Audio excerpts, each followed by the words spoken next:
The empathy gap is really dangerous. I'll give you an example. So I went to consult for a company here in Columbus that allowed me to talk about them as my clients. So otherwise I won't name my clients. It's Edison Welding Institute. And so when I went to talk to them, it was a really interesting situation. They were trying to motivate engineers. They had about 150 engineers to do selling, to do marketing. And as you can imagine, engineers are not thrilled about doing marketing. They are really interested in doing their technical stuff, right? So these people, the HR staff is trying to motivate them to do marketing, and it's just not working. They're giving them training, they're doing all these things, talking to them about the importance of it for the organization, not working. They're not doing marketing. So this is a problem. So they brought me in to figure it out, and what I figured out was this kind of empathy gap, and I'm saying, hey, you're really not speaking to the emotional needs of your employers. And the HR manager, Mark Madsen, who's still there, the HR VP, said, what, engineers have emotions? And I'm like, yes. They may not show it. That's not how engineers display themselves, but they're very emotionally motivated.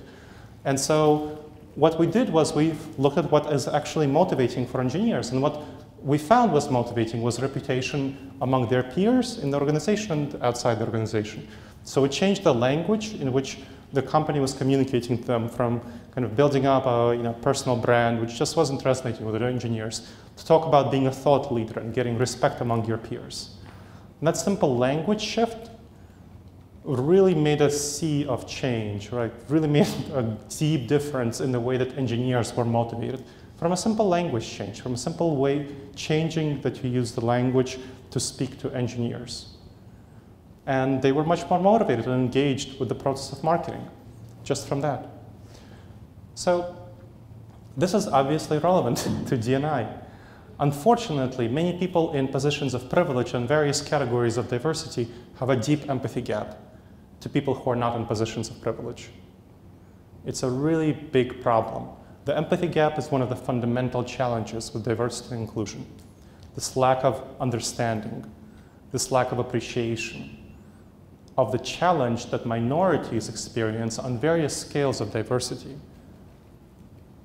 from people in positions of privilege, whether it's people, so I have a non-US accent, and people who are in positions of privilege have a US accent.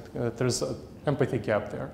I'm a person who suffers from mental illness and anxiety disorder. There's an empathy gap there. Other people have, who are in other positions of minority and privilege, there's all an empathy gap there. So what I want you to think about is, and write down, is where might the empathy gap be manifesting in your organization? And how